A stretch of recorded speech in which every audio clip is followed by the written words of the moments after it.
cozy up and enjoy this wonderful masterclass on the major transits in our lives.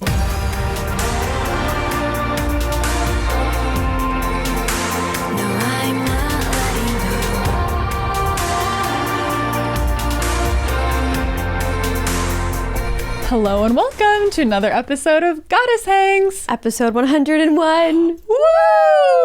Wow, I'm Sadie. And I'm Juliet. Obviously. And we created the Goddess Hangs podcast to make the world of mindset, manifestation, and magic more relatable. And fun! I think I always switch around manifestation and magic. That's okay. Keep us all on our toes. Keep you on your toes, you know? So today we're going to dive right into such an amazing, I would say interview, but more of a masterclass. Masterclass, baby. This is her second time on the pod. She's an evolutionary astrologer, which means she's all about helping you reach your soul's purpose through astrology. She is so knowledgeable, so wise. The way she delivers what she has to teach is just amazing. You'll see us just in awe of her the whole time. She has the most relaxing voice. Mm-hmm. She has a beautiful vocabulary. Mm-hmm. Some of these words, I'm like, I need to take note. I need to use some of these words. She's brilliant. She's amazing. Sadie and I have both had individual readings with Diana, and she is the best. And a lot of people in our community have also had readings. And so if you've been looking for an astrologer to look at the year ahead, 10 out of 10 recommend Diana. We talk about all of the major transits and things that happen in our lives.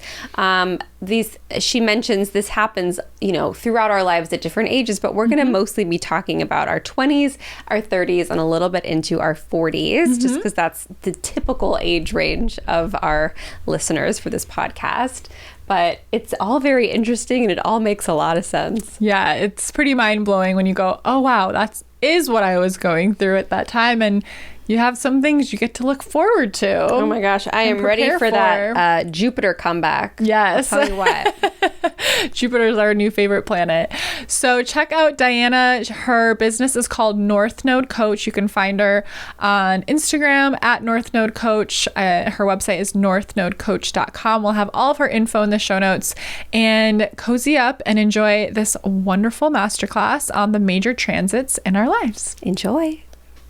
All right, goddesses, we're so excited. This is the second time Diana is joining us on the podcast. We haven't had very many people join us twice, but Diana has just so much cool wisdom to share about astrology. We're so excited to have her back.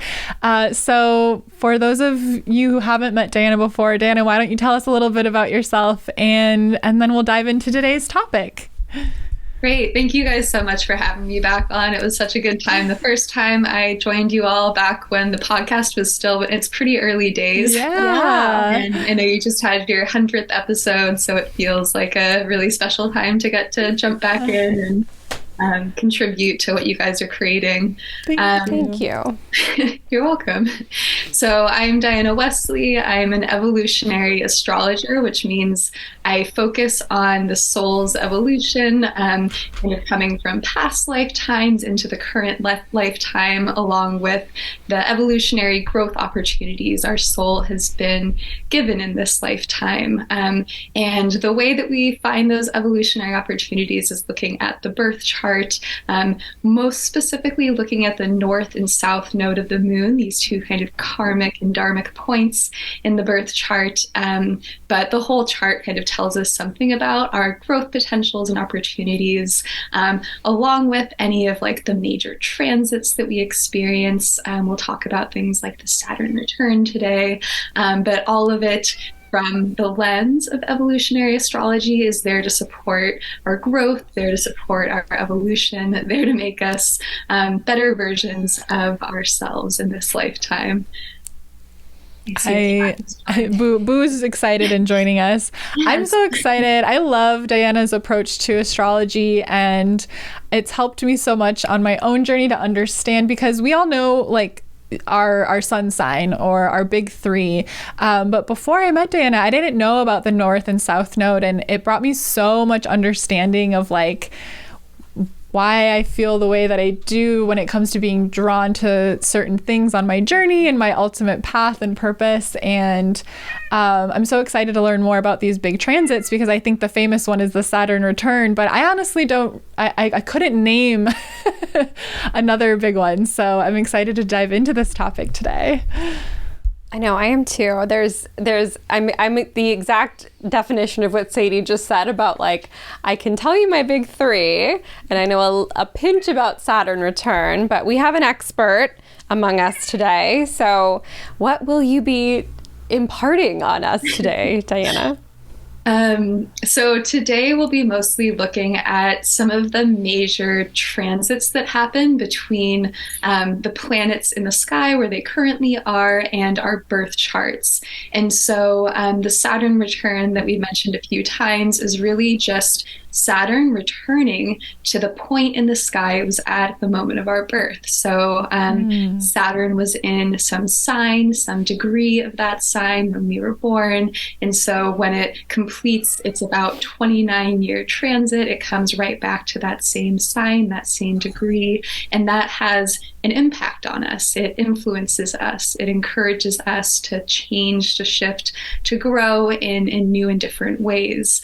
There's other planets that have returns, fairly regular returns, like Jupiter, which is every 12 years, which we'll talk about a bit today. Some planets are slower moving in their orbit around the sun, like Pluto, Neptune, Uranus. So we might experience more like a square, kind of this challenging aspect that also encourages some growth. It feels hard, but at the same time can really transform our lives for the better. And I'll also talk about the lunar nodes, which I mentioned earlier, that north and south node of the moon. There's a fairly big transit that happens in our late 20s, and then another one in our mid to late 30s around the lunar nodes. And again, all of these are just times where we can kind of grow and learn new things about ourselves. Sometimes they feel kind of difficult. Sometimes like external life events can really trigger us on this journey of growth and evolution. And I apologize in advance. I think that my dog hears your cat. And she's starting to whimper a little bit and look around. Oh, that's okay. Boo is very interested. She's very active right now.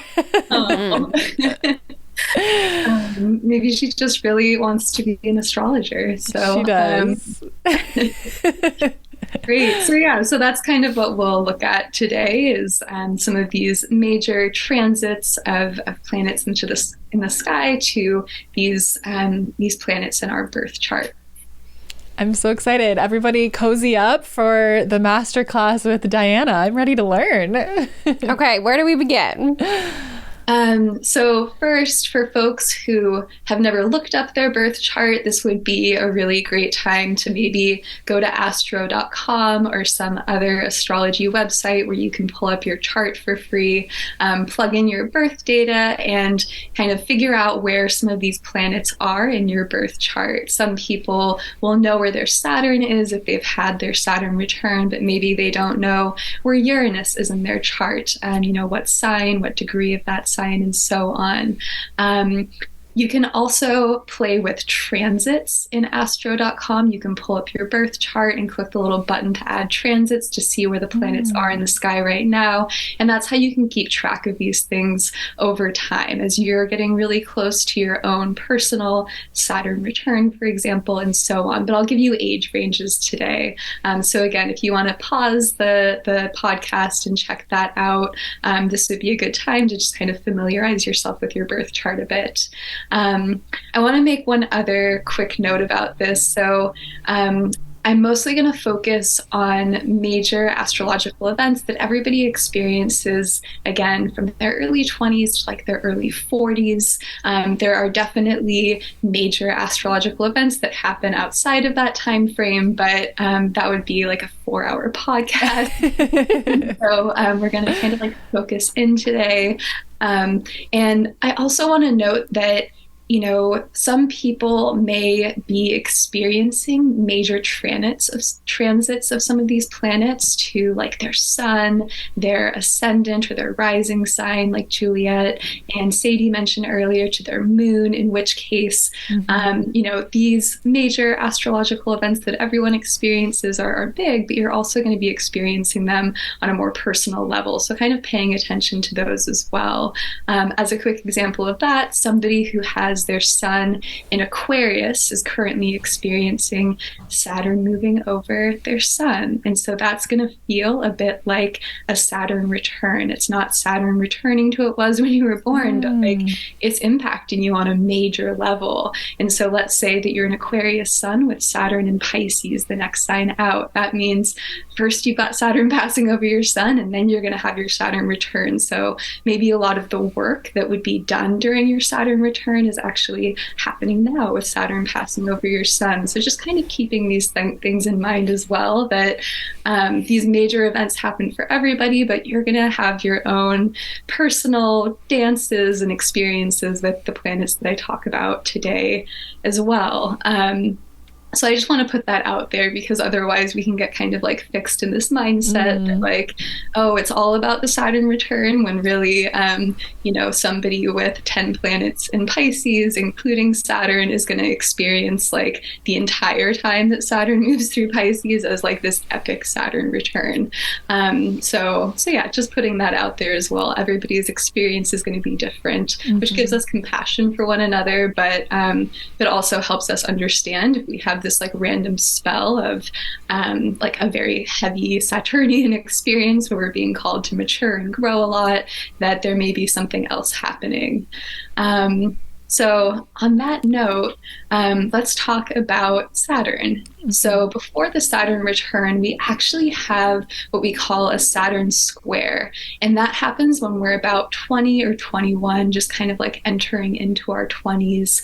And that's basically when Saturn is making a 90-degree aspect in the sky to our natal Saturn in our birth chart. So somebody with Saturn in Sagittarius, for example, will experience a Saturn square when Saturn is in Pisces or Virgo.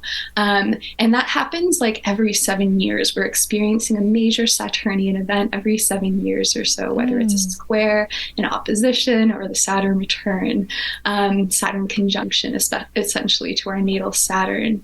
And so again, we're always going through these Saturnian cycles, just like we're going through cycles with other planets.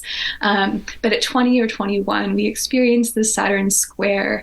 And since Saturn represents the principle of maturation, of necessary limits and boundaries, and kind of learning how to recognize and work with those, especially time as kind of like the ultimate limit. So we only have so much time on this earth, which encourages us to make things happen and to kind of focus and concentrate our energies on the things that really matter to us, because we can't do it all. That's kind of a Saturnian lesson or message. It's also associated with our greatest goals, the legacy that we feel called to leave on this planet once we're gone, the endurance, the fortitude, the commitment to achieve those great goals, to complete those great works, to leave that legacy. So in a lot of ways, it kind of just helps us get stuff done. It really helps us focus in and make things happen. That first Saturn square that we experience at 20 or 21, not the first of our life, the first in this age range, that's a time where we start thinking, maybe if folks are in college or university around that time, what am I going to do when I graduate? For people who maybe, finished high school and got their first job, this might be a time where they realize, I don't actually really like my job that much, or maybe it doesn't actually align with the kind of work that I want to be doing on this planet in this lifetime. And so it's a time where sometimes we go through, again, kind of this school of hard knocks that certain relationships, certain things may fall away from our lives in order to kind of help us align more with our higher call, with the goals that are really meaningful to us, and start thinking more about those. For some people, they might even feel, if they're in college, university, they may feel called to switch colleges at that time because they realize that, their passion takes them down a different path, and they want to go somewhere where they can major in or focus on something that's more aligned with them. For some people, it may just feel kind of depressing. Maybe there's some sort of reminder of our fatality. Saturn brings in this reminder that we have limited time, so it can be a death of a significant person in our lives, or just some sort of confrontation with death and time and limits. It's not, for some people, it might be when they get their first gray hairs. My experience is more like the Saturn return is when we really start to see them coming in. But yeah, the square definitely kind of, is this first reminder. And then we actually have another Saturn square around 36 or 37, kind of, creating this little, these two bookends around the Saturn return in the middle. And yeah, so each of these Saturn squares, Saturn oppositions, Saturn returns that we experience, they all encourage some sort of maturation, encourage us to maybe endure through some challenges, to really, commit to something that feels meaningful to us. And and we grow a lot in the process. Is the Saturn square something that's kind of a new concept to you guys? Is it familiar? Can you think of anything that happened at 20 or 21 where you were like, wow, that was Saturn? Yeah, it's so interesting. I didn't really understand the concept of the Saturn square before just now, but it's very interesting how we have society sort of set up in a way where we're kind of experiencing school or entering the workforce at a time when we're astrologically going through an event. That's so interesting, and it makes a lot of sense that that's just sort of intuitively, as a human society, we have these sort of marks, and absolutely 2021, I can remember just being in total disarray of what is my purpose? What am I going to do with my life? It's, you just feel like you have to have it all figured out at that age. And so astrologically, that makes a lot of sense. And then there's just sort of that society pressure, but there's just so many instances where you go oh, astrology is absolutely real, because how that lines up for all of us. It's so interesting. I was just thinking a couple things. It does make total sense. It's you have to have a big epiphany around 20 or 21, because it's okay, how am I going to spend my adult life? Mm-hmm. And then it smacks you in the face at around 29. Because the quarter life crisis. Yeah, you're oh, my societally defined youth is over, slipping away. So what now? And then again in mid to late 30s is typically, and of course there's a zillion exceptions, but if you're going to maybe bring children into the world, there's a window for that. And so, although the women in my family give birth in their 40s, but there's kind of that pressure comes in if you haven't done that yet at that age. Yeah, that's interesting. And also the science that every 7 years it takes 7 years for all of our cells to be completely brand new again, I think, is the cells that were in you 7 years ago are completely different than the ones that are in you now. It takes 7 full years for all of them to be replenished. And so it sort of lines up with this timeline as well. Interesting. Okay, Saturn square. Yeah, and that's a really interesting point, Juliet. I'd kind of forgotten about that, but I remembered someone mentioning to me earlier in life that we run in these kind of 7-year cycles, and that there tends to be kind of some endings and new beginnings around every 7 years. And astrologically, that totally aligns with Saturn biologically, with that kind of regeneration of all of the cells in our body. And we don't always think of Saturn in that way, although Saturn actually used to represent death. Before we knew that Pluto existed, Saturn was kind of the boundary of our solar system, and so it had this linkage with endings, with death. And it's not that Saturn today represents death in that way, but Saturn transits can be very transformative. They can feel very Plutonian and in kind of their own right. And so so for folks who are currently in a Saturn square, whether they're in their early 20s or again around that 36, 37 age range, hold on to hope. It can feel a little heavy. And I remember personally back in college, kind of towards the end of college, maybe just that pressure of kind of having to figure out what you're going to do next. But I think it was also maybe some Saturn stuff going on, maybe just kind of some life stuff getting really real for people, which Saturn tends to make things really real for us. I remember people really struggling with depression and anxiety, maybe for the first time if they hadn't experienced that before. And so yeah, it's not uncommon to have that feeling with a Saturn square or like a major Saturnian transit. But just knowing when they're happening can help us work with them in kind of a more constructive and active way.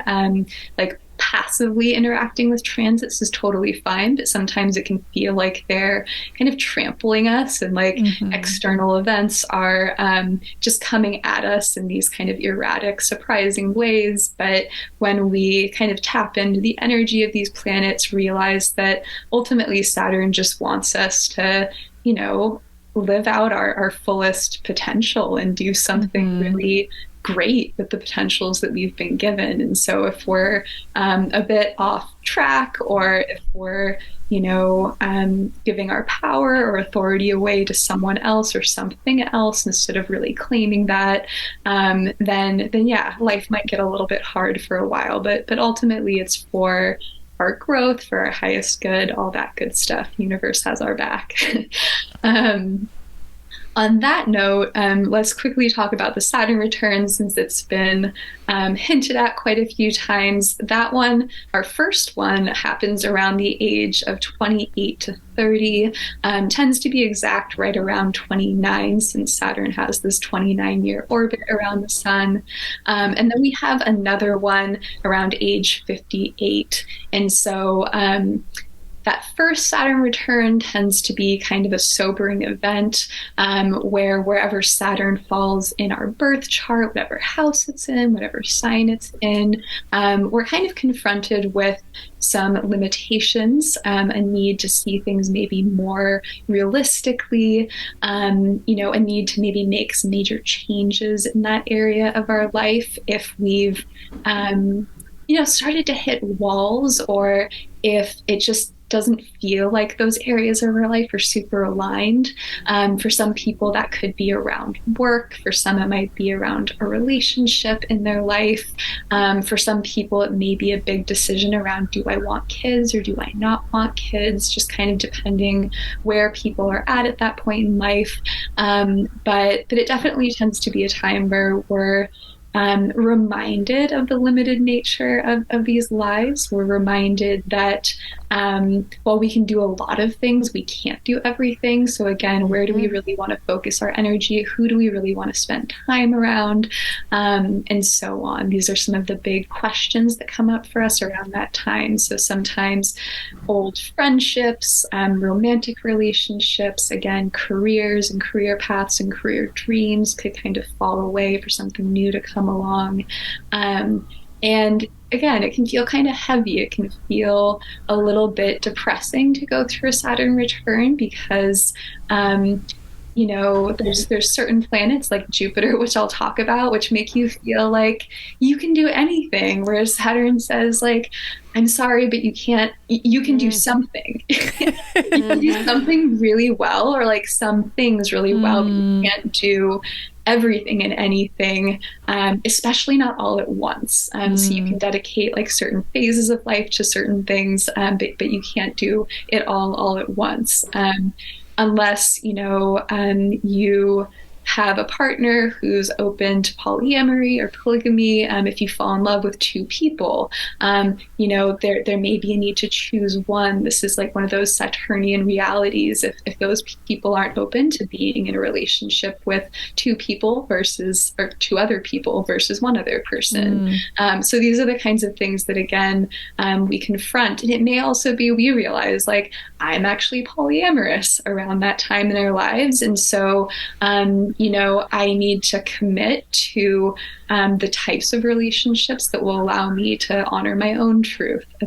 So anyways, that's kind of a random example, but when we think of Saturn, we tend to think of like career and things like that. And there is a linkage between Saturn and hard work and effort and leaving a legacy and things like that. But a lot of Saturn is also just maturation into our true natures, learning how to be ourselves while also functioning in society. These are some of the themes that come up around that time. Does that make sense? It absolutely does. And I was just thinking, we started our podcast, I think, like within 90 days of both of our Saturn returns, I think.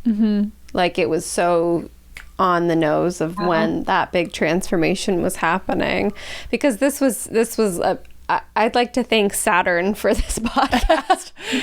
Well, it was interesting. Thank you, Saturn Return and Sadie Olson for this podcast. Yeah, the window of like being 28 to 30, that window of time where you're sort of in that energy, that was when the pandemic started. So we lost our jobs, and it was like, oh, this is an opportunity to make something for myself, but what does that mean, and who am I really? And it was, the best journey I've ever been on, but it was hard. It was, it was facing a lot within yourself, and like, am I really doing this? Am I really committing to this? Figuring it all out. And we had quite the Saturn return. Oh, yeah.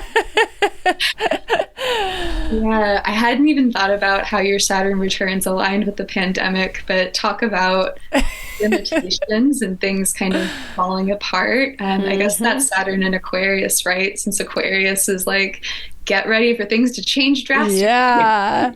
It felt like, the whole world was stopping for my Saturn return. It was like, oh no, we're not going to distract you with anything else. Just, we're going to pause everything and you figure this out, which, was crazy. Yeah. Maybe use a little byline in your podcast then, like, goddess hangs / Saturn hangs. Yeah, Saturn hangs. So you said some nice things about Jupiter. Is that coming around anytime soon?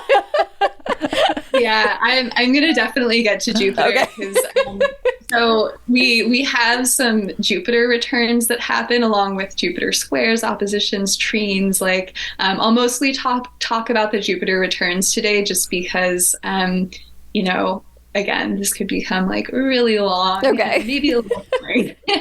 But no, never boring. One quick note on the Saturn return is that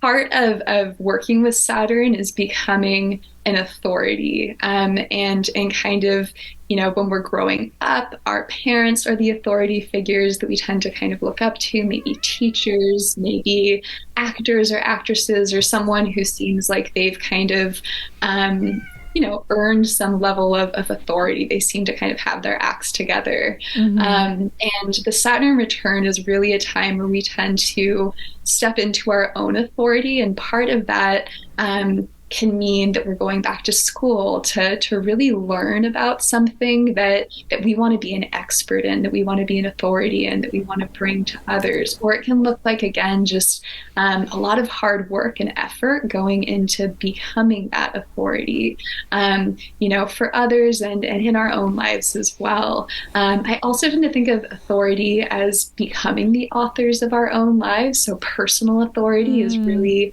what does it look like to write our own life stories, and really honor that, right? Instead of allowing our stories to kind of be pulled in different directions by different people, by different experiences. What does it look like to really commit to authoring that life story? So again, this is another big theme that tends to happen around any Saturn transit, especially the Saturn return. And yeah, so it can be a very empowering time as well. And typically the more we kind of, feed ourselves with things that encourage our growth, encourage our learning, encourage us to, maybe have experiences that deepen our wisdom as well. All of these things make us feel more like authorities and make us feel more comfortable and confident making our own decisions and really choosing our own life paths. So again, it has like a heaviness to it, but there's also a lot of positive stuff that comes out of Saturn returns, like this podcast, like me committing to being an astrologer. Yes. So there's definitely some benefits. Okay, Jupiter return. Jupiter returns happen every 12 years. And in our 20s, we have one around 23 or 24. And then in our 30s, it's around age 35. And the Jupiter return is a very expansive, exciting time. Yes. So generally speaking, astrologically, Jupiter represents expansion, optimism, taking leaps of faith, taking adventures or turning our life into a great adventure, generosity and magnanimity, belief in ourselves and belief in kind of the goodness of the world and the positive potentials that exist out there versus the negative or limiting ones, and also kind of this feeling of like raised spirits, good cheer, things like that. That's Jupiter in all of our birth charts. That's an energy we all have available to us, but we're especially likely to feel it if it's, conjunct our sun or our moon, if we're a Sagittarius rising, like Sadie, who has Jupiter as the ruling planet of her chart because Jupiter rules Sagittarius. For some people, it will be like an ever-present energy. And for some people, they'll feel it really strongly during those Jupiter returns at 23 or 24, at 35, or when Jupiter's passing over a planet in their chart. Generally speaking, this is a time to be big, to take risks and leaps of faith, to really trust in the universe. If we try something totally different and new, if we expand out, kind of trusting that we're allowed to do that, if we go after a dream, believing that dream can come to fruition. And so Saturn, we talked about, asked us to think about kind of all of the things that could go wrong and kind of plan or prepare accordingly. It's very careful and very focused on long-term goals. So it's okay with things taking time. Whereas Jupiter encourages us to focus on the things that could go right, to take hopeful steps forward, and to sometimes just take that leap, like the Fool Tarot card. Sometimes we just need to step off the precipice and kind of see what happens. And so again, the Jupiter return tends to be a time where we're really encouraged to expand, to believe in ourselves, to go after our dreams, and to expect almost or like anticipate that good things will come of it. So yeah, do you guys remember your Jupiter returns in your 20s, around 23, 24? So let's see, 23, 24.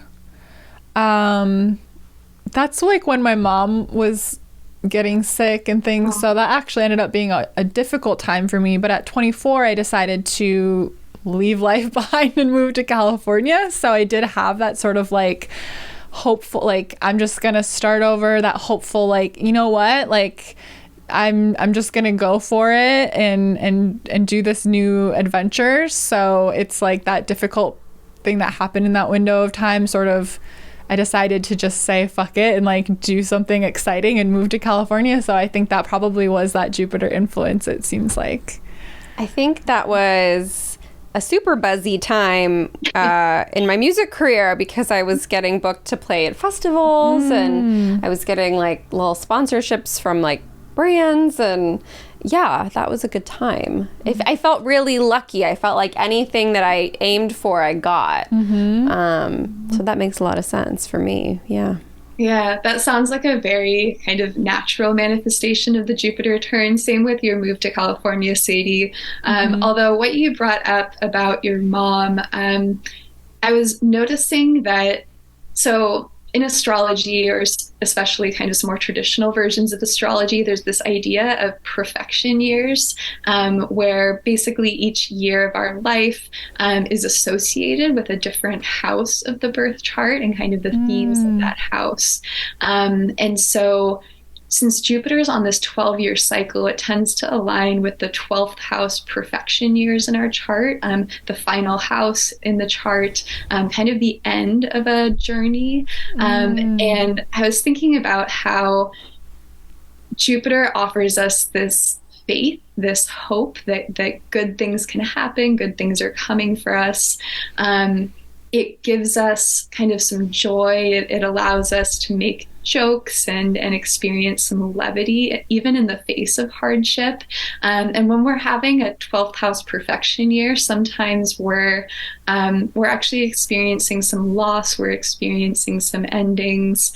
We're about to begin a whole new 12-year cycle of our lives when we move into a first house perfection year.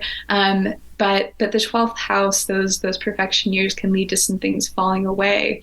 And so yeah, I was kind of reflecting earlier on, I wonder if we get the Jupiter return right when we're dealing with the 12th house perfection year. Yeah, that so makes that sense. we maintain some faith, some optimism, some inspiration and enthusiasm that kind of keeps us engaged with life and keeps us wanting to move forward. I love that when you were saying that made me feel very emotional. Like, that feels so supportive. Like, sort of the universe is like, look, this is a part of the cycle. Things are going to fall away. Maybe you experience a big loss, but here's this uplifting energy for you to experience along with that and sort of give you hope to like keep going and for the future. I love that. Me too. Well, good. One more quick note on Jupiter. There's definitely an emphasis on like trusting our luck, believing in ourselves, things like that happens around Jupiter transits, the Jupiter return. And again, that's around 23, 24, around 35. Another side of Jupiter is generosity. And so by being really generous when we're working with a big Jupiter transit, by putting out a lot of good energy in the world, giving back in some way, allowing our hearts to be really big and open for those in need, that's a really positive way of interacting with and engaging with Jupiter, and also receiving some generosity kind of back from the universe during those times. So again, if during a Jupiter return we're maybe going through a difficult phase as well, maybe we have Pluto passing over our ascendant or our rising sign right while we're having our Jupiter return, and so we're going through some like cataclysmic change. Working with kind of the generosity side of Jupiter, I found can be a really good way to kind of tap into a different side of it, a different energy of it, if we're not experiencing just like a lot of windfalls and positive things happening at that moment as well. So I just wanted to put that out there for anyone in those age ranges, anyone who's got Jupiter passing over something major in their chart. Generosity tends to really pay off at those times. Okay. Are you guys ready for one more? Yes, please. I could stay here for the full 4 hours. We won't, but I could. I love this. It's so your interesting. voice is so relaxing. Oh, thank you. I love listening to you talk. Taurus rising. Yes. I appreciate hearing that. Okay, so we'll get into some more things that happened in our 30s and into our early 40s. I've touched on a few of them, like that second Saturn square, and the the Jupiter return that we experience. But in our 20s, right before our Saturn return, we go through an opposition of the North and South node in the sky and the transiting North and South node to the North and South node in our birth chart, which basically means if my North node, my evolutionary growth opportunity, is in Taurus, and my South node, kind of where I've been, where I'm coming from in past lives, is in Scorpio. The transiting North node, the growth opportunity, is now in Scorpio with my South node, and the transiting South node, where we're kind of coming from, kind of some of the shadows we're addressing, is in Taurus. So it's flipped.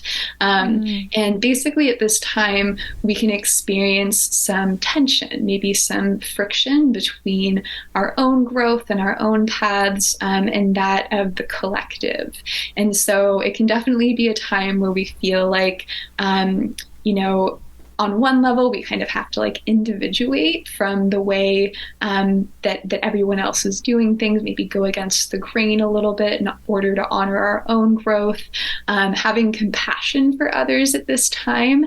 I remember when I was going through my lunar nodes opposition, I was really trying to step into my Aries North node by learning to be a little bit more direct. I've always been kind of a flowery and like dance around things kind of communicator, and Aries is like, just say it. And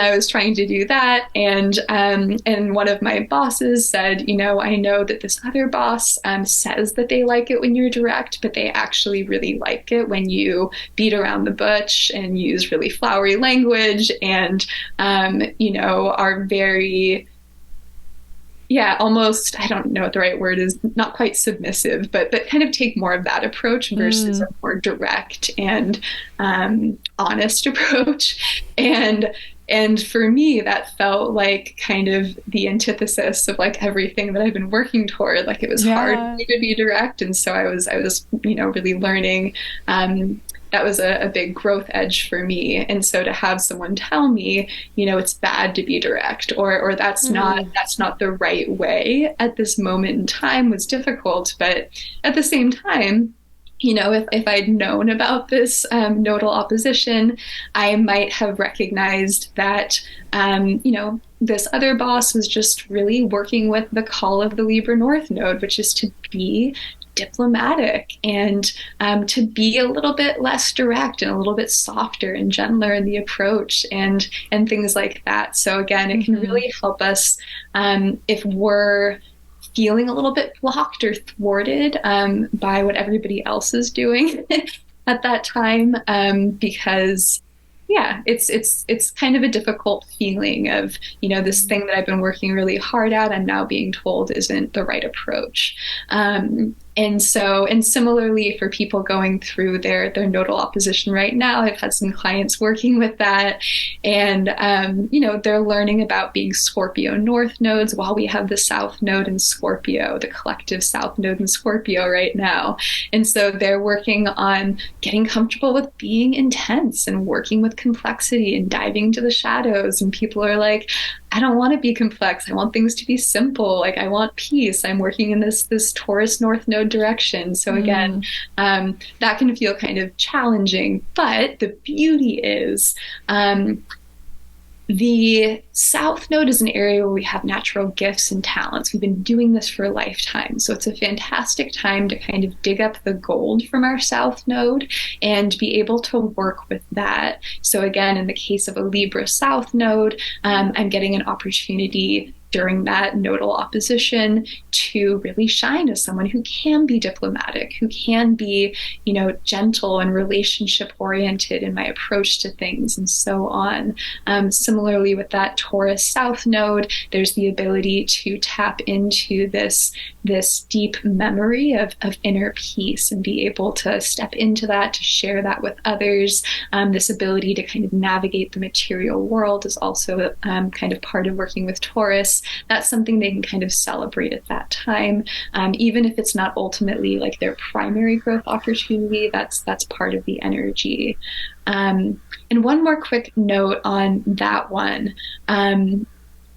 sometimes when we're working with our north and south node, because they're these two polar opposites, they're again the south node kind of where we're coming from in past lifetimes, these default modes, this area that feels really easy and natural to us, and then the north node, something that feels kind of foreign that we're growing toward in this lifetime. They're always in opposite signs in the chart, so they feel really different in a lot of ways. Sometimes when we're working toward our north node, we can like lean a little too far in that direction. We can start to maybe even move into some of the shadowy qualities of our north node sign. So again, during the nodal opposition, we might notice that, like for you guys with a Capricorn north node, you may have found yourself around that nodal opposition feeling kind of some of the guilt of Saturn, some of its heaviness. Saturn rules Capricorn, or maybe just finding that maybe you'd moved into workaholism a little bit, and maybe become kind of a beast of burden. These are some of the shadowy or more difficult sides of Capricorn. And so during the nodal opposition, you were invited to remember that you have this Cancer South node that can be, nurturing and nourishing and gentle, that doesn't force you to work through dinner every night, that encourages you to slow down and take care of yourself. So again, there's an opportunity to kind of rebalance if we've fallen out of balance in that north and south node journey around the lunar node opposition. Do you guys remember that phase, 27, 28? And if you're not familiar with your north and south node, sometimes it shows up as true node on the chart. It's like a little upside or right side up horseshoe is the north node, and then the descending node or the south node is like an upside down horseshoe. But yeah, it changes signs every 18 months. So in 1991, there may be some people born earlier in the year that had a Leo south node, Aquarius north node, and then it would have changed into that Capricorn Cancer axis. But yeah. I love that you remember our nodes. Thank you. Diana just has so much information. Like, she's like, oh yeah, your Sagittarius rising. Like, she's got the whole the whole chart there. Yeah. It's like, amazing. Yeah. It's kind of a weird thing of mine. Like, sometimes I think about like Rain Man, the movie. I'm like your charts. The charts, and yeah. You can just like flip through them and see them, I feel like. Wow. Just check. Yeah. Okay, I'm here yet. Yeah. Cool. But anyways. So when we're working with the north and the south node, is it really about balance? Like, we're trying to find the perfect balance between the two, or is it more about transforming from, in our case, Cancer qualities to Capricorn qualities? Different astrologers will say different things, but I would say it's more about balance, because the South Node, we've spent lifetimes, who knows how many, developing the qualities of the South Node, so we don't want to lose that. We just don't want to get stuck in the shadow qualities of the South Node, the difficult qualities of the South Node, the compulsive qualities of the South Node, or even like comfort ruts with the South Node that keep us from growing toward the North Node. So that's kind of the idea there. And sometimes we have to do kind of like a strong push toward the North Node in order to start to move toward balance, because again, we've spent so much time like kind of doing the bidding of the South Node that now we it might become a bit extreme for a moment as we're finding that balance, but we usually have to do a pretty big push toward the North Node to make it part of our reality, to make it part of our experience, if that makes sense. It does. I like that. I think Sadie and I have both been in like learning how to be more Capricorn-y in a lot of ways. Yeah, I think it definitely, that's definitely the energy we tap into when it comes to like the businessy side of having a business, and that like organization, and that like the consistency in that, and then balancing the like not overdoing it, not working, you know, not sitting in front of our computers for 14 hours a day, even though it's stuff that we're excited to work on and it's what we're choosing to. Like, I can definitely very literally see that pull of like overdoing it and then like backing too far off of that and like trying to find that balance for sure. That makes a lot of sense. Yeah. And I think from what I know of your work and what I know of you two, it seems like you're both doing a really good job of taking the gold from the Cancer South Node. You know, Cancer is a naturally intuitive, naturally healing, naturally musical sign, actually. Like Cancer has a really strong affinity for music. Oh, I didn't know that. And then creating structure around that, right? Like making something of it, committing to bringing those gifts to the world in a bigger way, to leaving some legacy. Whereas, again, with those south nodes, there's a chance that either because of circumstance, you didn't have the opportunity to do that in a past lifetime, or because of fear, or because of, you know, emotional, this is not the right word for it, but like emotional mismanagement or mayhem, you know, the Cancer South, like sometimes emotions can kind of rule things, and sometimes, you know, that Capricorn North Node says, even if we don't feel like doing this, or even if like we're having a rough day, like let's commit to doing it anyways and see what happens, you know. Let's keep moving toward these goals. But again, it's not completely leaving Cancer behind, because sometimes like you actually do need a mental health day. But as long as every day, not to say that it's bad for every day to be a mental health day, but as long as every day doesn't, you know, get kind of sidelined by emotional traumas and things like that, then, you know, anyways. No, it makes a lot of sense. I think that's, the basis of a lot of the energy I'm learning to manage in my life. Like, absolutely.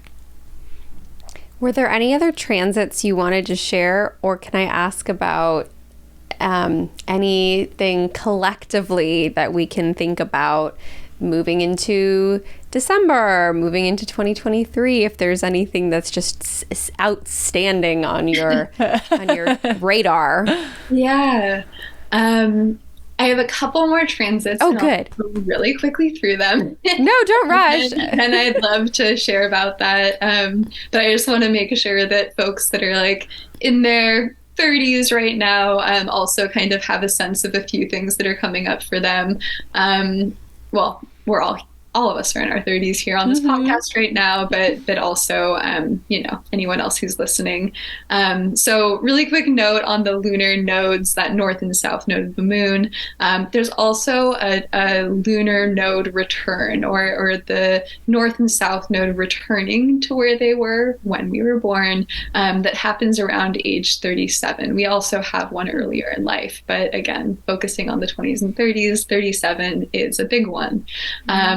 And we may even start to feel that towards the end of 36.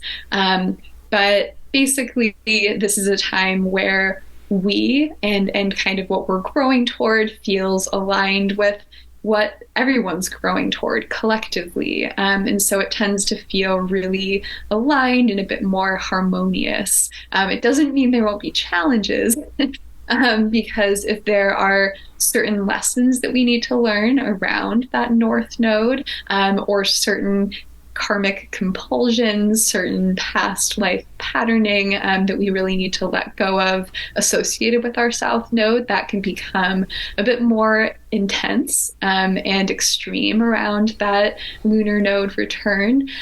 So again, folks that are around age 37, it can feel like in some ways you can kind of take off with that North Node growth, because everybody is on board. Everyone's like, yeah, like for the Taurus North Nodes right now, yes, like inner peace, embodiment, creating, manifesting the material realm, like, all of these things associated with Taurus, like divine feminine energy, sacred silence, all of these Taurus things. But at the same time, their Scorpio South nodes are also getting an extra dose of energy. So that can feel really intense. There may be some deep healing work that needs to be done. Again, it can be a time where old relationships fall away, where careers, like anything that's significant in our life, can be kind of up for review when the South Node passes over our natal South Node. And especially, like, usually, again, these transits, we want to kind of start with the internal energy before we make major changes outwardly in our lives, unless there's something that's just like really got to go. But usually there's something within us, something that we're enabling or facilitating in our lives that's not serving us, a way of behaving or relating, some default pattern that, again, ultimately we need to change that in order to not attract the same kinds of problems into our life over and over again. But during that lunar node's return around age 37, maybe starting in 36, we may find again that we're both really encouraged in our growth and also like really mired in some of our more like compulsive tendencies that need to be released or healed, or both. So again, that's the flip side to the lunar node opposition. We have the lunar node return. So this one is kind of like broad and weird because Pluto has this unusual or kind of different orbit than the other planets. Part of why it was demoted to a dwarf planet is because it has this different orbit. But Pluto makes a square, again, this 90-degree aspect to Pluto in our birth charts, transiting Pluto to Pluto in our birth charts, somewhere between 36 and 61. For most Gen Xers, millennials, Gen Zers, they'll experience this Pluto square between 36 and 43. So like mid to late 30s into early 40s. And Pluto is, kind of the new outer limit of our solar system. Arguably, Sedna might be the true outer limit of our solar system at this point, but we're going to work with Pluto for this, for the purposes of this podcast. But yeah, most of us will have a Pluto square. Not everybody will live long enough to have a Pluto opposition. So the Pluto square tends to be kind of like one of our biggest times of really reckoning with Pluto. Again, unless it passes over like our ascendant, our sun, our moon, something like that.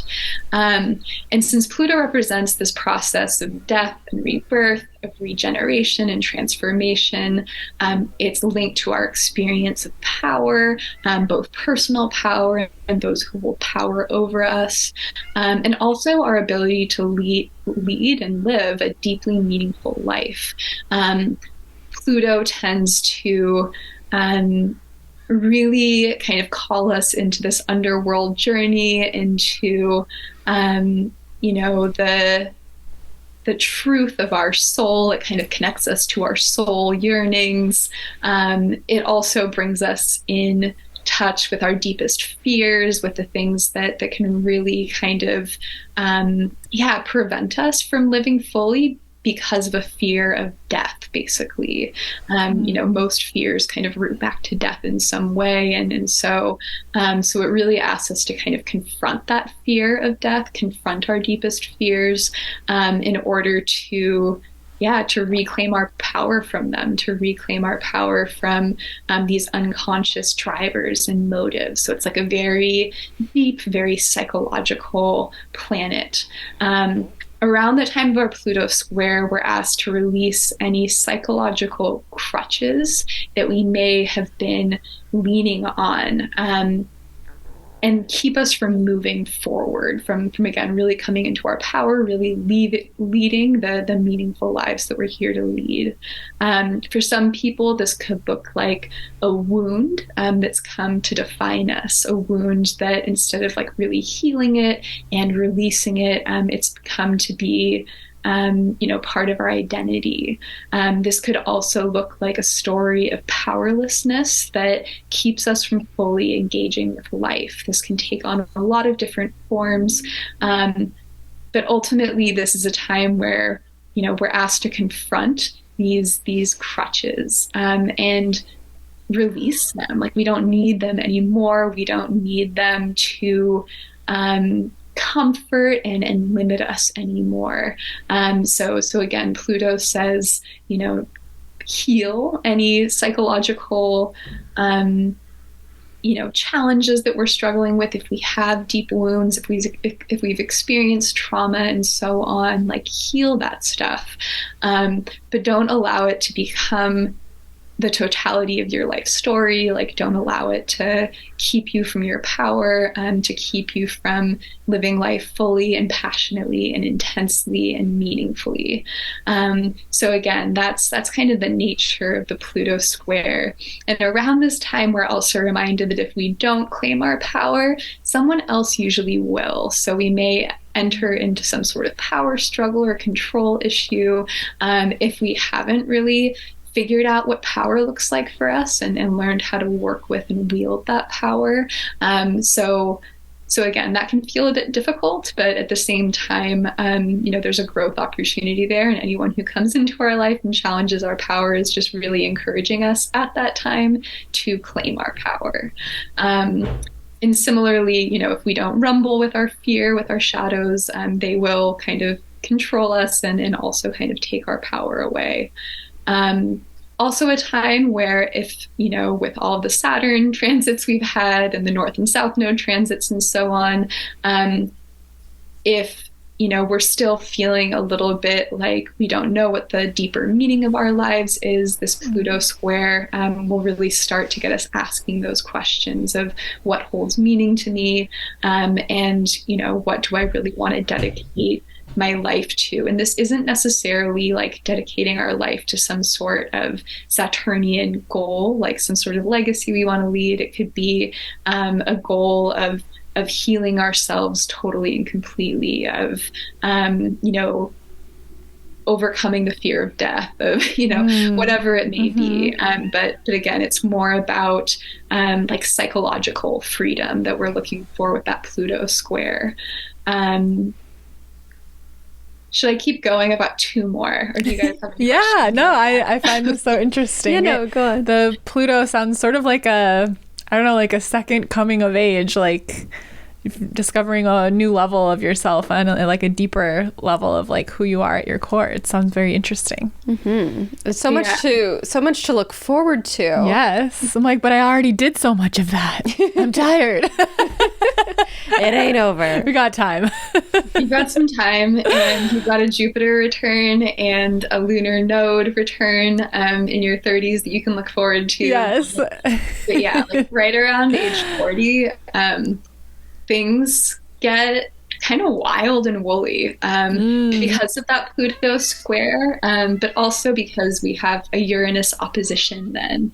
And so Uranus has like a 84-year orbit around the sun. So for folks who live to 84, they'll have a Uranus return, but most of us will, or many of us will experience the Uranus opposition around 40 to 42. Probably start feeling it though, like 38, 39, we'll start to feel that energy kind of building, because Uranus is a call to be our authentic selves. It asks us to individuate from the status quo, to liberate ourselves from any unnecessary limits that we live under. And it's just very much this electrifying, galvanizing, change-inducing energy. And so during the Uranus opposition, we get this major dose of Uranian energy, where suddenly we realize that maybe we've been living our lives according to someone else's rules. And so suddenly we want to kind of break free from those rules and start living our life according to our own, or in a ruleless kind of way, just depending on the person. It's definitely a time where like old identities tend to fall away as we start to figure out like, what does authentic selfhood look like for me? If I'm not living for the applause, or I'm not living for, recognition from others, or living to build a reputation that, again, others are involved in, like others. So much of like Saturnian work is also kind of developing, the parts of ourselves that we respect and that others respect in turn. But Uranus says, I don't care if no one likes me. I don't care if no one thinks what I do is cool or awesome. Like, I still have to do it anyway if it's authentically me. And so again, this is an energy that tends to emerge around this time, and it can definitely shake things up in our jobs, in our relationships. Again, a really great way to work with this energy is to first kind of say, what constraints am I feeling the need to rebel against, and to what extent am I creating those constraints internally before we maybe cut all of our ties, end all of our relationships, and move halfway across the world.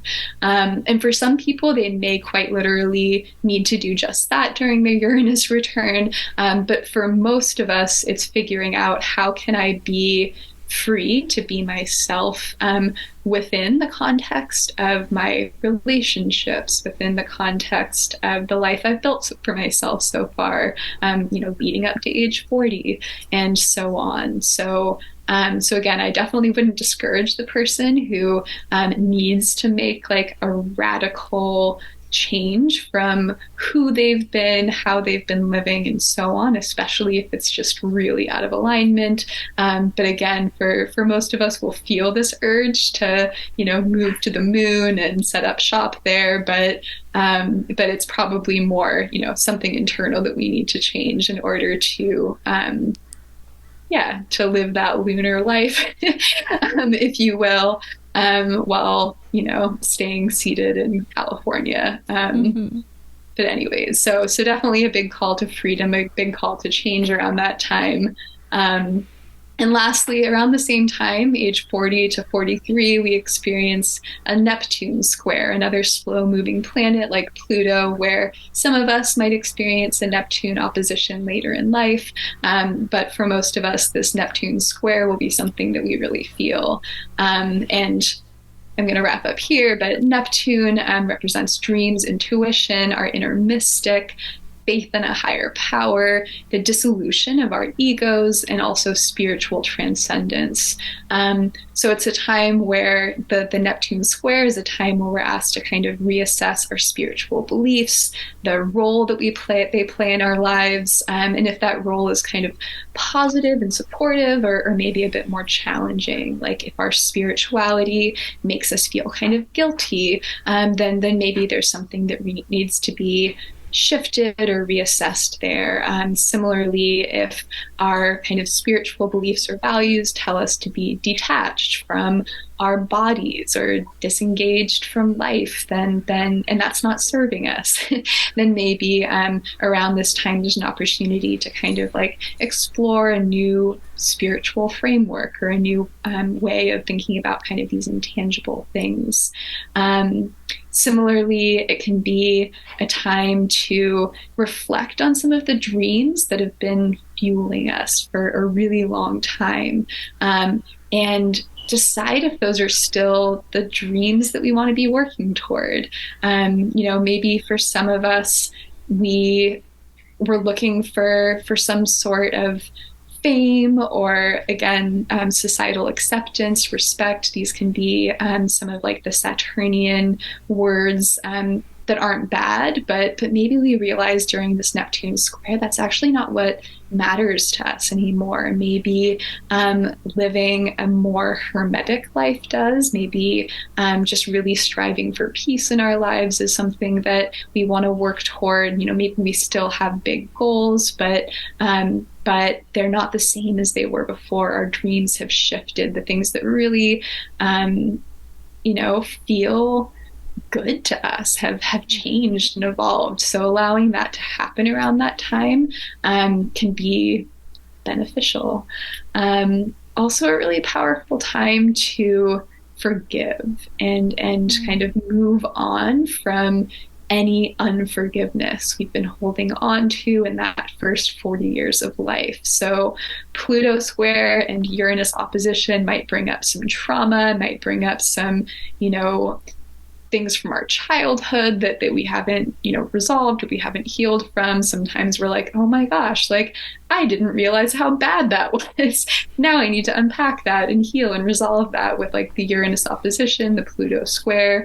And then Neptune comes along and says, once you've healed, it's time to forgive. It doesn't mean you forget. It doesn't mean that you don't hold strong boundaries, but just like forgive so it no longer, these things from the past no longer have so much weight in our lives and our experience and so on. So that's part of the experience of transcendence as well, is transcendence through forgiveness and kind of putting the past to rest. That was a lot of information. Oh my gosh. So much to digest. Yeah. Mm-hmm. Yeah. So that all happens kind of all at once. And again, it's like early 40s, but wanted to share it now because anyone in their 30s is going to be like working their way up to that. Mm-hmm. Just like, the Saturn return is a big kind of hallmark transit for people in their 20s. This like 36 to 43 phase, there's a series of hallmark transits that happen. So good to know about. Oh yeah. Yeah, it's so interesting. Like my mom was like very spiritual like my whole life, but I was like when she was like 36 or 37, I was in high school and I thought she was like so weird because she was always meditating and doing these like chants that I could hear, and like just when you're talking about the Neptune square or opposition, and that being so like about like intuition and mysticism and stuff, like I just felt like my mom come in and just be like, yeah, okay, I relate to that one. And that was when I was like a teenager. So yeah, very interesting. And I was like, oh wow, that makes so much sense. Like I have such a strong memory of that. And of course that's exactly how I am now. But as a teen, I was like, oh my God, my mom is so weird. Yeah. I remember when I was a teenager, my mom would wear like pointy-toed heels, and those were not in fashion at the time. When I was a teenager, it was the round-toed heels or nothing. Mm-hmm. And I used to be like, you look like a witch. Those are witch shoes. And like, what did I become? You're the witch herself, Yep. But yeah, this would be so a really funny. Interesting one for like parents and children too, to think about how these transits line up, because you might have been going through like a Saturn opposition around that time, so you have like more of a Saturnian energy while she's like flexing her Neptune, and yeah, it's really interesting stuff. It is. It's really cool, and it's cool how we can relate to each other this way. Of it's like, oh, I understand more. It's cool. I really love it. I know, I do too. It helps things make a lot of sense, and I just think it's a beautiful thing to look to the stars and the planets and this greater universe that we're a part of, and feel connected to it. Yeah, and feel seen, feel understood in a way. Oh my gosh. Well, I have to ask, because I'm a curious kitten. Yeah. What is in the stars for all of us in the coming months and the new year? Yeah. So next year we have some pretty big shifts coming. One is that Pluto is a very slow moving planet, so it takes time to get through each sign, and it's going to make a sign change next year, moving Oh. from Capricorn to Aquarius. And it's going to bump back into Capricorn, like it's going to kind of retrograde back and forth and do that little dance for a bit. But when it moves into Aquarius, this is a pretty big, collectively felt shift. So when we think of Pluto being power and Pluto being in Capricorn, shadow Capricorn is very much a power over kind of energy, particularly when we think about, maybe patriarchal power, maybe power going to people from certain races, or even certain religions, kind of depending on where we are, what country we live in, and so on. But typically we're looking at like power being held by a smaller group of people and withheld from the masses in some way when we're thinking about like shadow Pluto and Capricorn, whereas Aquarius is the sign of the masses, of the people. This is power to the people. And so that's kind of exciting to think about. It doesn't mean that there won't be some challenging energies around Pluto and Aquarius as well. Aquarius is a fixed sign, which means that it can get fixed, it can get set in its ways. And so it's not uncommon to find, politicians or even people who become kind of like authoritarian, with strong Aquarian energies in their chart, where it starts out about the people, but it kind of morphs or transforms at some point into, actually, I know the right way, like I have the answers, in which case we're again moving into power over versus power to all. So we could have kind of this energy for a while where we're figuring out, how do we work with Pluto and Aquarius? How do we truly give power to everybody, to be who they want to be, to live in the way that they want to live, and so on. But it should be more exciting and like energizing than not to have it move into Aquarius, into this more social, relational sign. And again, the idea of all people being empowered to make their own choices, to have their own beliefs, and so on, is something that I think is very compelling and exciting to people right now, given that we have been, moving through a phase where certain people in power have been trying to take power away from people who have previously had it. I don't want to get like super political, but if you think about that concept, you can probably imagine a few ways in which it's manifested in recent years. So again, that's something that could be pretty exciting coming next year. Pluto is kind of the modern traditional outer limit of the solar system. Originally it was Saturn, and then we found Pluto, and we were like, okay, that's the new outer limit. But the new one is Sedna, and she's also changing signs. And Sedna represents a huge consciousness shift. She is, a very evolutionary, revolutionary energy. She represents the boundary between the known and the unknown, between who we've been, what we've been doing, and what could be. And Sedna is also moving from an earth sign, from Taurus, which again, there's more of this emphasis on the material world. Maybe materialism is part of that. Maybe the positive side of Taurus is like the Earth Mother, but the challenging side is unconscious consumerism and trashing the Earth and needing more and more stuff. And so Sedna kind of leaving Taurus, she's asking us to release our cling to maybe some of the stuff that we've held on to so tightly. She's moving into Gemini next year, which is another social relational sign, like Aquarius, Pluto moving into Aquarius. And so again, this is going to be, I I sense like a real revolution in the way that we relate to one another. Gemini is communication. Maybe we're going to be writing some radically new narratives that completely change the face of the future. Again, thinking outside the box, the ability to to just move away. Like Earth is fantastic. Love Earth signs. I got a bunch of them in my chart. But there can be some inertia. There can be some stuckness when we have a lot of planets in Earth signs. Whereas again, moving into air, things start to move a little bit. There's the potential for more change. So that feels exciting and compelling to me.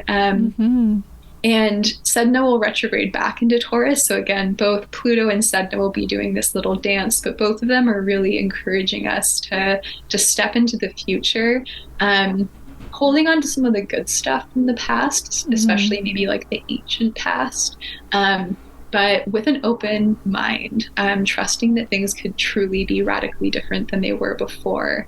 And then since the nodes are like huge for me, mid next year, next summer, I think actually next July, the nodes will change signs from Taurus, the North Node in Taurus and the South Node in Scorpio, to the North Node in Aries and the South Node in Libra.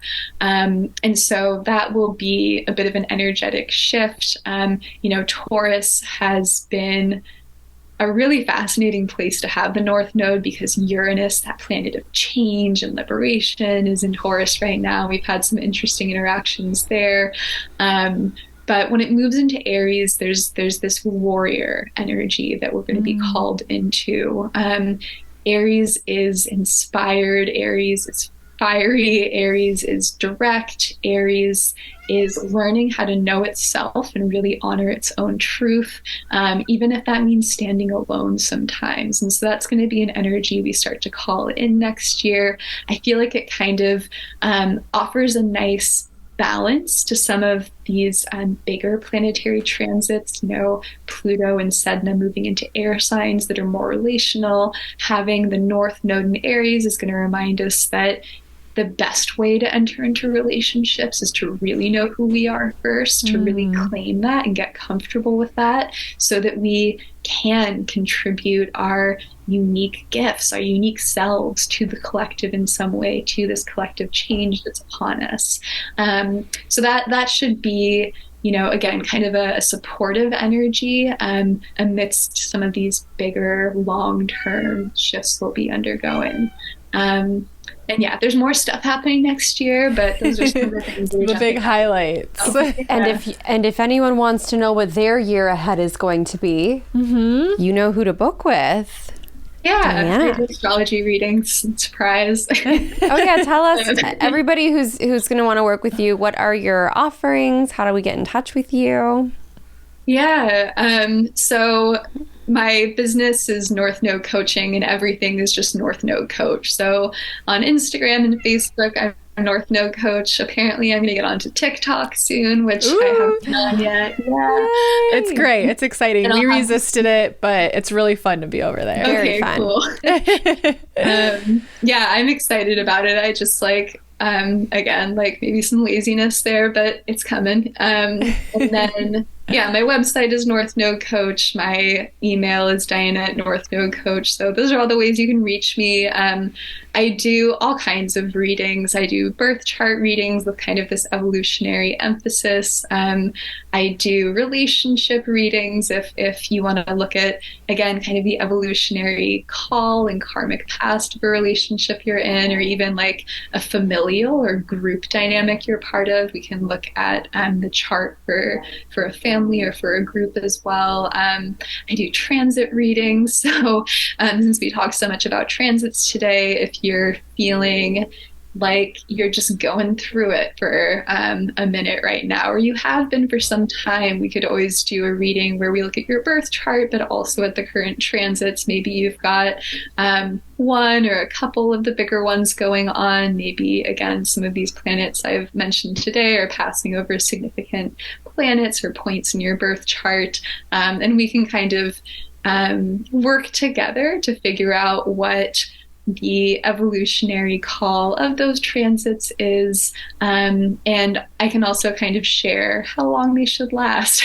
So you can see that it's temporary, and that these things aren't going to last forever, and that there's, easier or kind of more celebrated transits coming as well.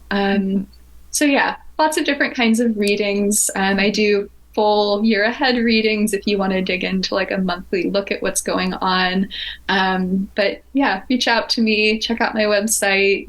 I'm pretty flexible in the way you approach me. So I've had a reading with Diana, and every person that I've referred to Diana in our community always comes back and tells me how incredible the reading was. Yeah. So I just really love working with Diana because it's such actionable advice. Like, I feel so empowered after learning from you. I love your approach to astrology. So thank you for taking the time today to teach us so much. I'm feeling excited about looking back at my chart again with the stuff you've taught us. I know, and me reflecting too. on some of these more.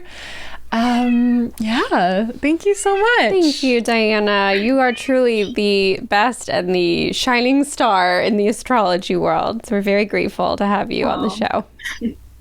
Thank you. I appreciate that so much. And I think that was Boo saying goodbye too. Yes. Yeah. She's like, I'm done. I need out of this room. It's like 2 seconds away from the same. But yeah, and I'll also share all of like the ages and these transits with you so that you guys can share those in the information on the podcast in case people want to refer back to that. Because I know I talked a lot. And some you're of the ages, brilliant. Yeah, kind of brilliant. So again, thank you guys. Thanks to all the listeners. And yeah, thank you to Saturn Return for making this podcast. Yes. Shout out. Sponsored by Saturn Return. I love that. All right. Well, we'll cut it here. We're going to do a little intro and outro for the episode, but we'll put all of your info in the show notes. It's going to be episode 101. It's going to be this upcoming Monday. It'll drop, and we'll tag you in the clips we make. And thank you so much again. Thank you, Diana. Great, thank you. I didn't realize that you guys don't do repeat folks very often, so I feel very honored, and also like no pressure unless it feels aligned in the future. So yeah. We're so happy to have you on again. Like, everyone, the last time you were on, we had so many people reach out to us and tell us how much they learned. So they're going to love to see you back. I'm so excited. Yeah, it's going to be great.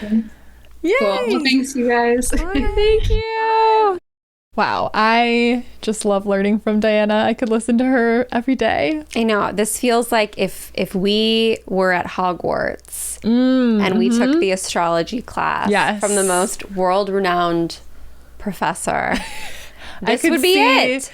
Diana looking very regal in her Hogwarts robes. Yes. I feel like that would be a vibe. I feel like it would fit. And I see her with an owl. Absolutely. Oh my God. I was picturing in my mind's eye, I'm like, and her owl is like perched behind her as she teaches. Oh well, enjoy your little trip. I hope you enjoyed your little trip to Hogwarts as much as I did. Professor Wesley. I just watched, well, anyways, we'll do this at a different time. I just watched Secrets of Dumbledore finally.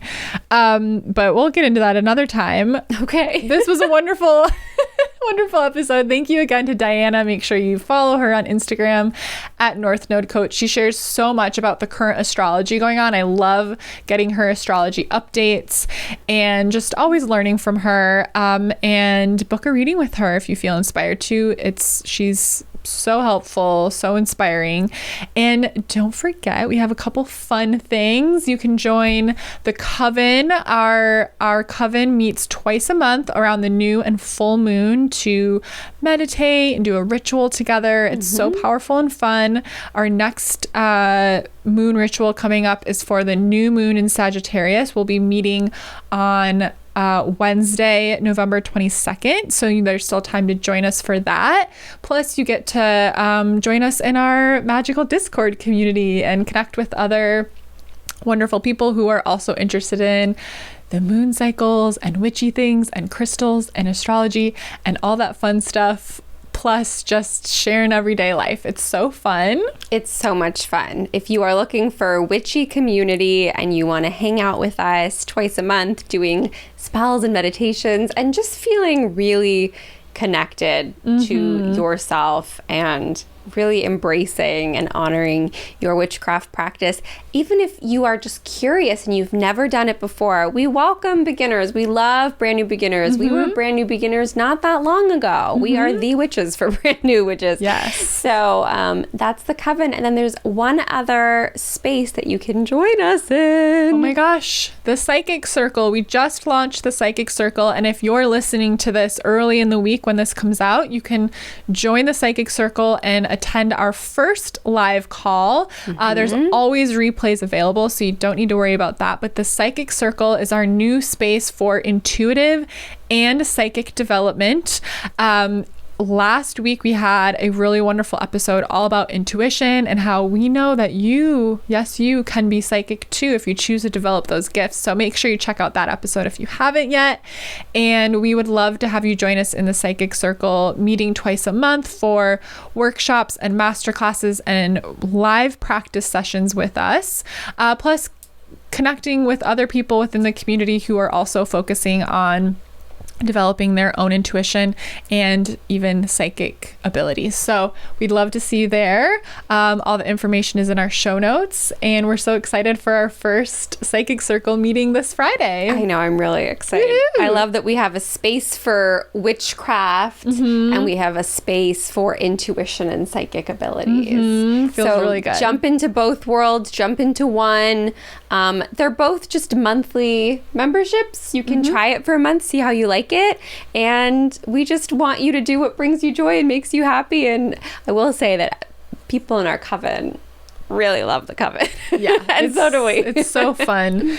Coming together in that group energy is just, we realized, our favorite thing ever. So we're focusing on more opportunities to come on live calls with us, to work with magic, to develop, intuitive gifts, because our intuition is what we have all of this to thank for. Following our intuition, trusting our intuition. Yes. Because we'll tell you, every step of the way, our ego said, what the fuck do you think you're doing? Yeah.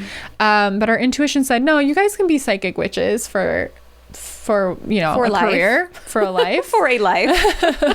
That's fine. You'll figure it out. And here we are, right? So there's so much for you to uncover and discover and create when you trust your own intuition. And we're so excited to support you in that. And thank you so much. Follow us on social media at Goddess Hangs, at I am Sadie Olson. I'm at Juliet.Piper. We're so grateful for you. We'll see you next week. Thank you for everything. Bye.